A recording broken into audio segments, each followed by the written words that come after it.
Good morning, everyone. Daniel, thank you very much for bringing us all together for this very important conversation. I'm delighted. This is my second Stewards of Change conference, and really delighted to be back. And particularly so because we have so many of my ACF colleagues here with us today, as you mentioned. Would all the ACF folks raise your hand? Yeah. Please, I was actually joking with a few of them earlier about I'm monitoring closely to make sure that they're being appropriately interoperable and networking with other folks. So I hope you mean it. But the truth, of course, is the challenges to interoperability are often as much internal as external. And so it's also great that they have a chance to get to know each other here as well. But I do hope you'll seek them out, because we are very excited that so many of us could be here for this. And we're excited about what we're going to take back from the conference to ACF. I'm also really honored to be on the panel with Penny and Jessica. They personally and their organizations have been wonderful partners in this work, and so it's great to be here. And I have to acknowledge Rick Friedman as well from CMS, who ought to be up here with us, but we'll certainly be hearing from him over the course of the next couple of days. So we really think of the quest to achieve interoperability as a kind of a peaceful revolution in the way that we do our work at ACF and in the business of doing health and human services. And like any revolution, it's sort of a cause that we're rallying around. You have to kind of rally the troops to make it happen initially. You have to have focused leadership to make it happen.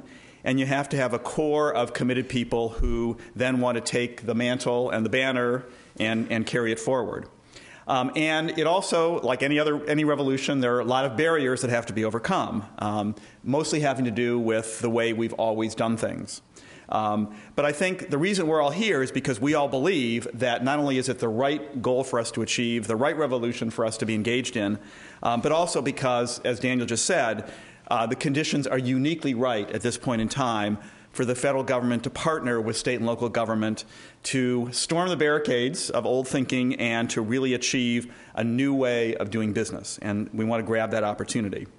We want to grab the opportunity to create an interoperable world in which clients have a more seamless and sensible experience in dealing with us and our programs that leads to a better chance of positive outcomes for them.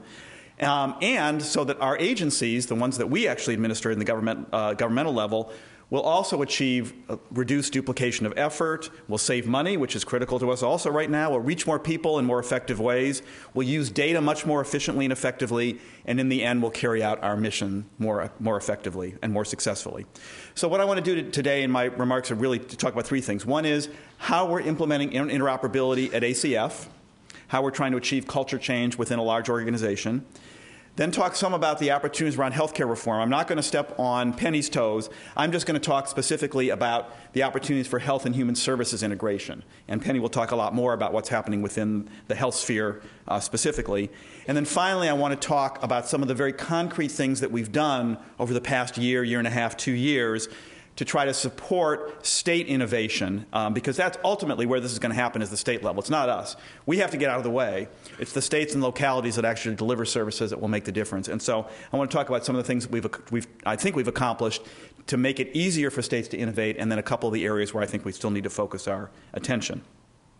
So beginning, let me talk about ACF. And I should say the most important thing probably is to make it a leadership priority from the top level, and I think we've tried to do that. And I have to, of course, give credit to my predecessor, Carmen Nazario. She was the one who really hooked up with Daniel, hooked up with Stewards, and said, this is something we're going to do. This is something we're going to put resources into at ACF, and we're really going to change the culture. And I've certainly tried to carry that on, but she was the one who really made that commitment in the first place. So let me give you a few examples. Some of our programs, we have some examples, I think, of interoperability that have actually come quite far in the last year or year and a half. And let me just give you a couple examples of those. One is what we call our asset initiative. And Jim, where's Jim? Is Jim here? There's Jim in the back. And Jim Getz runs that for us. The asset initiative is an acronym for Assets, Savings, Support, Education, and Training. It's administered within our Office of Community Services, and we think it's a great example of multiple agency collaboration, both inside and outside of ACF. What we've tried to do is target all of the different low-income communities that we serve across many of our programs, all of whom need financial literacy skills, all of whom need asset accumulation support and strategies. And we've tried to bring what the asset initiative offers to a range of populations who hadn't previously been connected. So we've connected it to our Head Start program, We've connected to our child care program. We've connected it to our Native American programs. We're connecting it to our developmental disabilities programs. You know, connections that aren't they're probably obvious once you say them, but that had never been made before, other groups that needed the services but hadn't had access to them. And we're now making those linkages across the very broad portfolio of ACF programs, all of which serve vulnerable populations that need those kinds of services.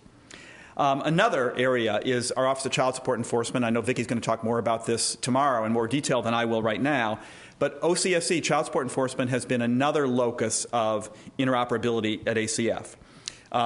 Child Support Enforcement is working on some of the barriers that states encounter by teaming up, for example, with the Office of Management and Budget, what a concept, to look at how to properly allocate direct and shared costs among human services programs. And I'll come back to that in a minute.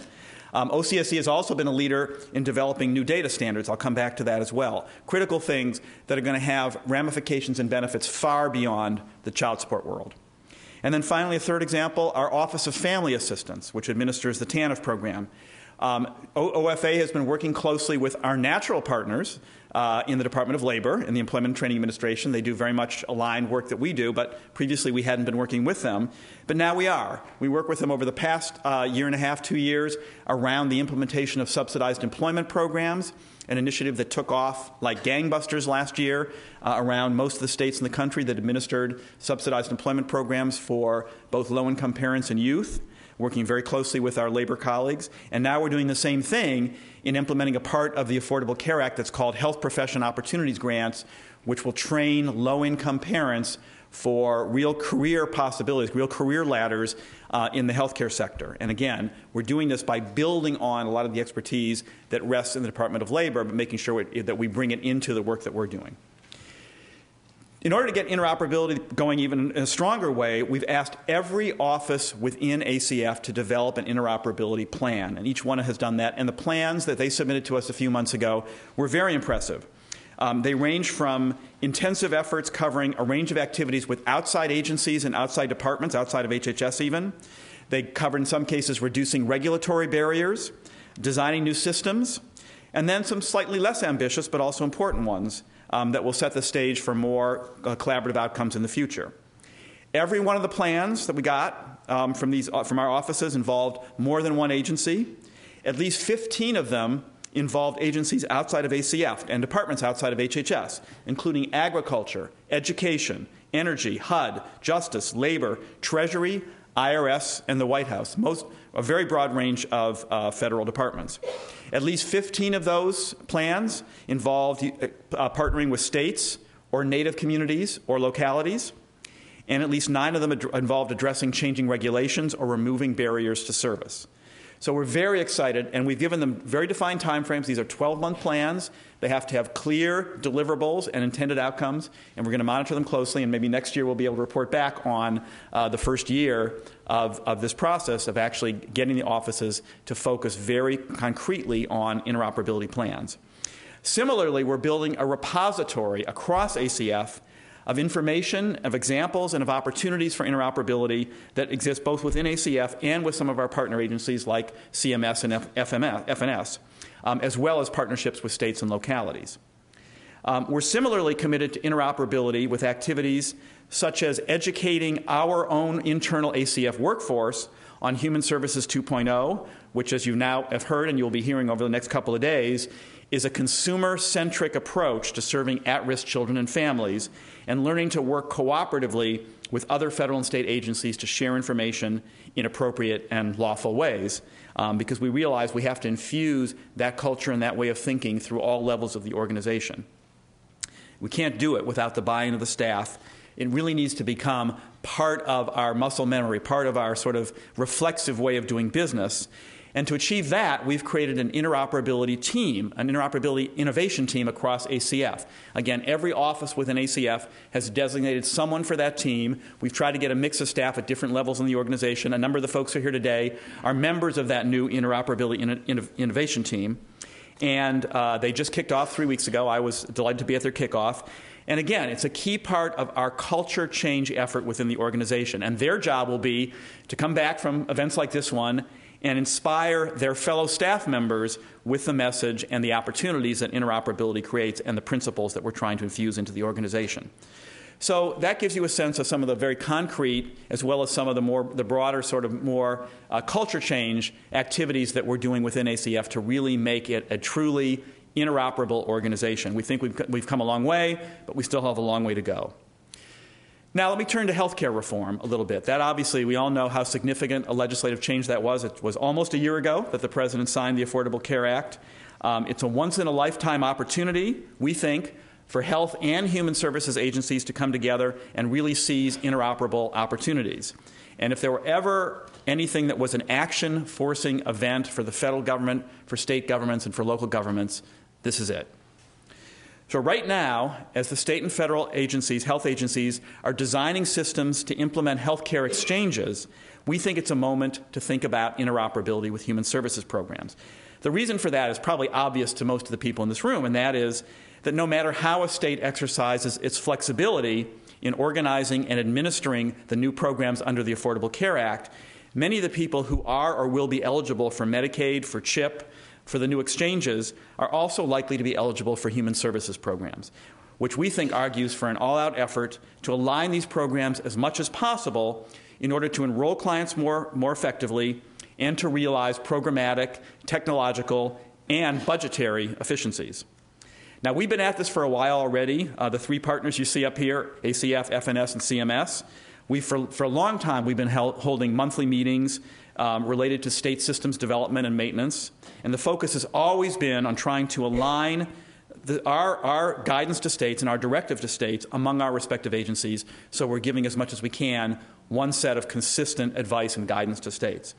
With the advent of healthcare reform, we've stepped that up. We've now added an additional quarterly session to discuss how to strategically focus our efforts, how to identify procedures or protocols that need to be changed, and how we can help states better serve children and families through both the existing and the new programs under the ACA, and how they can best make meaningful changes to existing systems as they move into the future. Given the urgency of this moment, in November of last year, and this is in your conference materials, both the health and the human services sides of HHS and USDA put out a joint letter to every head of a state human services agency around the country affirming our partnership with states and with the other federal agencies implementing the Affordable Care Act. And what the letter did was it urged that state human services agencies be at the table as states are designing their new Medicaid and their exchange platforms, and that it included a number of attachments as guidance to states. The recommendations, that Secretary Sebelius put out under Section 1561 of the Affordable Care Act, which talks about developing interoperable and secure standards and facilitating electronic enrollment in federal and state health and human services programs. The recommendations that came from this and that were endorsed by the Secretary that came out of a broad-based work group cover things like common data elements, eligibility standards, business rules, data transmission procedures, and privacy policies. And if you put them together, they would go a long way towards creating a system that would allow a consumer to seamlessly access the full range of both health benefits and human services benefits and services programs. We believe that that letter that came out a few months ago signaled our intention to work collaboratively and flexibly with state agencies as they build interoperable systems under the Affordable Care Act. I continue to hear from state human services administrators that the messages that they're getting are sometimes different, that the messages they're getting either from Washington or within their states are that we're actually looking to pull apart health programs under the ACA from human services programs. So I think it's important for us to be clear, and this is, I'm sure, a conversation we'll be having a lot over the next 2.5 days. We certainly understand that states have very ambitious requirements that they have to meet to achieve ACA implementation deadlines, and that these requirements may make it very difficult to focus on broader systems reform in the short term. And we at HHS are very supportive. While we want to support integrated health and human services development at the state level, and we hope that states will look for integrated approaches, we hope at a minimum that they will design open systems that if they can't initially build broad-based systems that integrate health and human services because of cost barriers or or ambitious implementation deadlines under the Affordable Care Act, that they'll design open systems that eventually will allow us to reach more broadly and bring more human services programs into the fold within united technology platforms. And third and finally, I want to talk about some of the concrete things that we've done within HHS and ACF that we hope will make it easier for states to address the obstacles that they may encounter in trying to achieve interoperability as they move forward with healthcare exchanges. ACF has undertaken a project to work with states to create what we're calling a human services information architecture. And I want to acknowledge Dave Jenkins. Dave, you are, where are you? Where's Dave? Over here, Dave. Under Dave's leadership and his colleagues in our Office of Information Services, working closely with our colleagues in CMS and elsewhere, I think we made great strides on this already. The project is designed to produce a technology framework and standards that would result in shared components and shared services among state programs.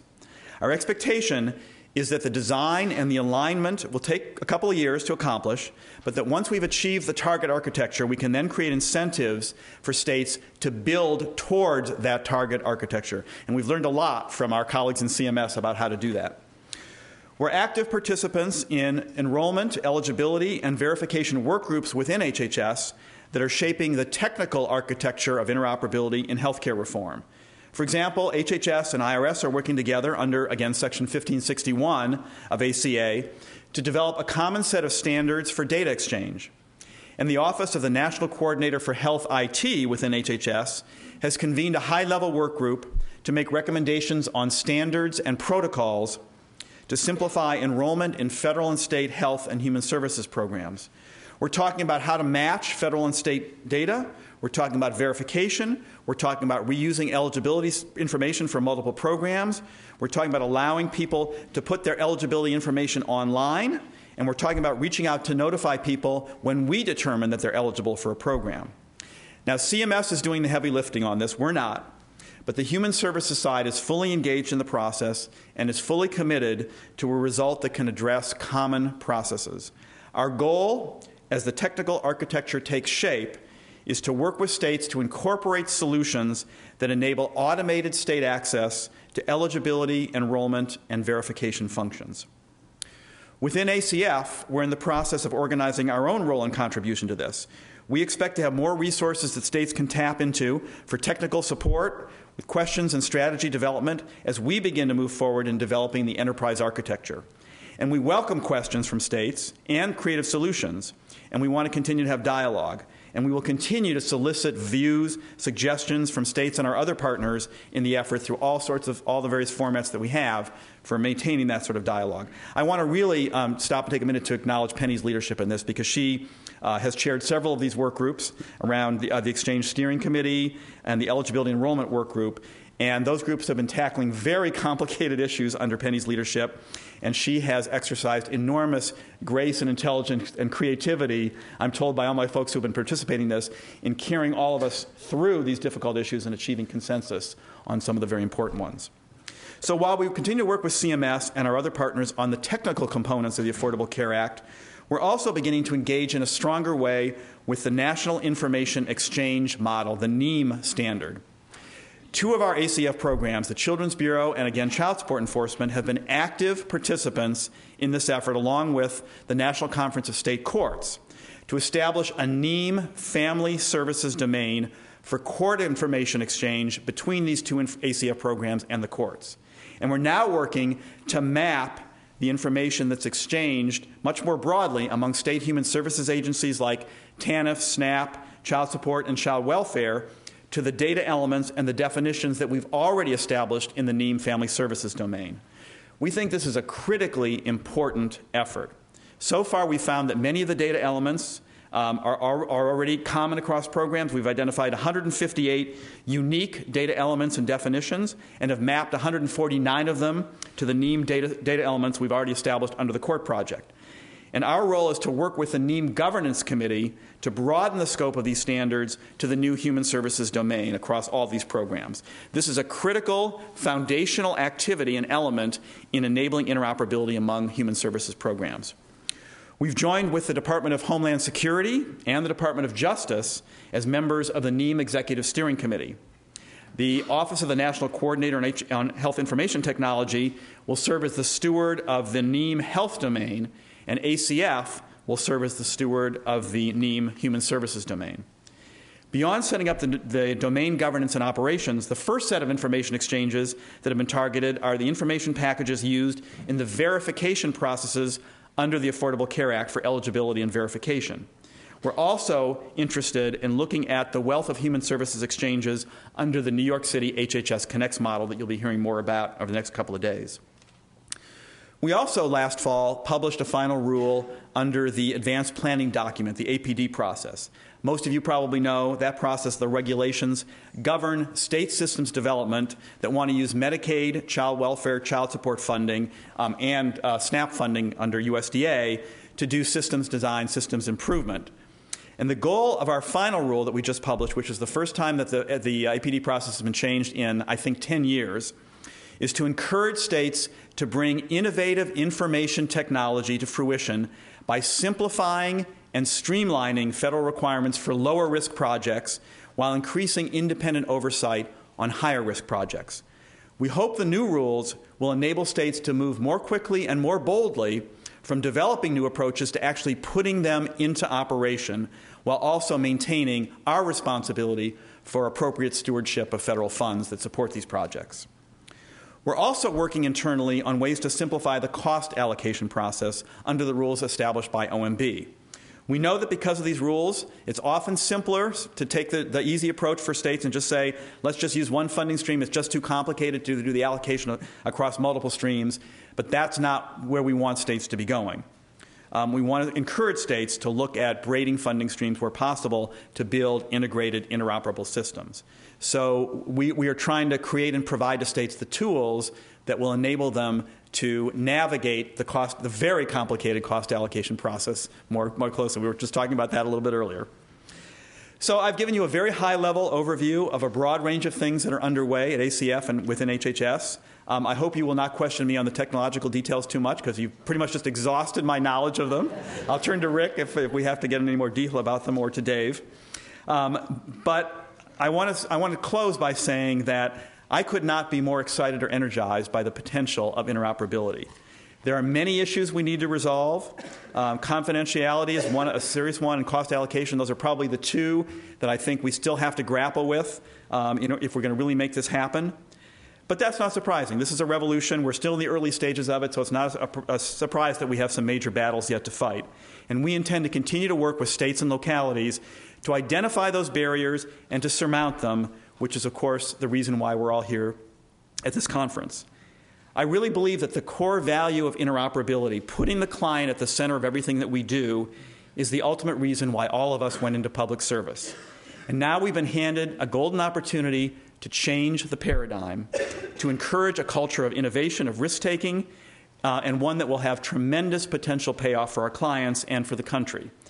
We have a front seat at this very important revolutionary table, and I hope we won't waste the opportunity. Thanks.